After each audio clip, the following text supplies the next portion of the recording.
Hello students, welcome to my channel. This is Roshan sir Max. चलिए my dear student, 9th class के लिए 2022 का Telugu second language paper किस तरह रहा होगा एक बार अपलोड कर देता हूं। 2023 का भी करूंगा।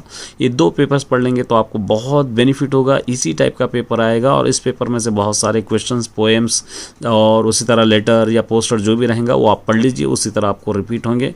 उम्मीद करते हैं कि इस पेपर से बेनिफिट उठाएंगे। एक बार मैं समझाऊंगा। ये पेपर ऑलरेडी मैंने रिव्यू कर दिया है लास्ट ईयर, सिर्फ आपको क्वेश्चन पेपर मैं अपलोड करूंगा। कौन से क्वेश्चंस कितने मार्क्स के रहेंगे, कौन से क्वेश्चंस आएंगे समझाऊंगा। देखिए एक बार, पहले यहाँ पर एक पैराग्राफ देगा, ये रीडर से रहेगा, 5 मार्क्स देगा। आलमपुरम, ये पढ़ लीजिए, इंपॉर्टेंट है ये। और एक पैराग्राफ देकर यहाँ पर आपको फिलअप्स देगा या क्वेश्चन देगा, या क्वेश्चन बनाने के लिए कुछ भी आपको दे सकता है, लेकिन इस तरह देगा फर्स्ट वाला। और सेकंड वाला रहेगा अननोन पैराग्राफ रहेगा, ये 10 मार्क्स आपको देगा। ये अननोन अनसीन पैराग्राफ रहेगा। यहाँ पर क्या दे रखा है, यहाँ पे कोई एक पैराग्राफ दे रखा है, देख के 5 क्वेश्चन बनाने के लिए कहा गया है।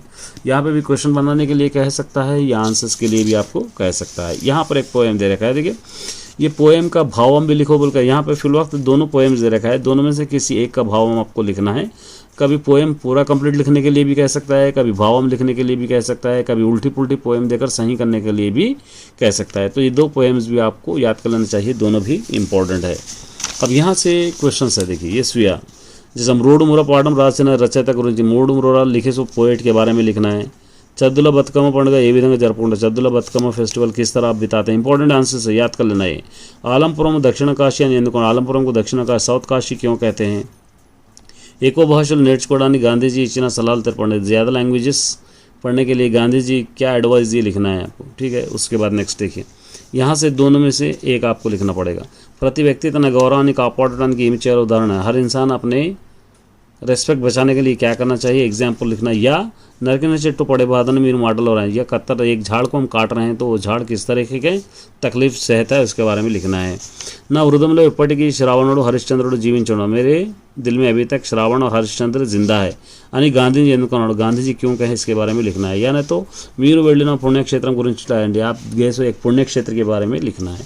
ये तो जनरल है, तीनों कंपलसरी पढ़ लीजिए, तीनों में से एक आपको कैसा है। या చెట్లను పెంచడం आवश्यकता తెలుపుతూ मित्रों लेखा, झाड़ों को बढ़ाना बहुत ज़रूरी है, इसकी अहमियत बताते हैं अपने दोस्त को लेटर लिखना। या మీకు ఇష్టమైన పండుగ గురించి ఒక వ్యాసం, आपके पसंदीदा एक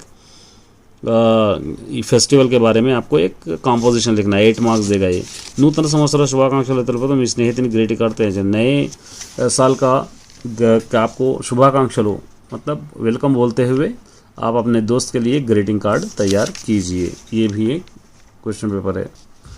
तो इस तरीके के क्वेश्चंस रहेंगे। उसके बाद ऑब्जेक्टिव भी 20 मार्क्स का रहेगा, वो भी मैं एनालाइज करूंगा। 2023 वाला पेपर अगर अपलोड करूंगा तो उसके अंदर मैं अपलोड करूंगा। तब तक के लिए बने रहिए। All the best my dear student.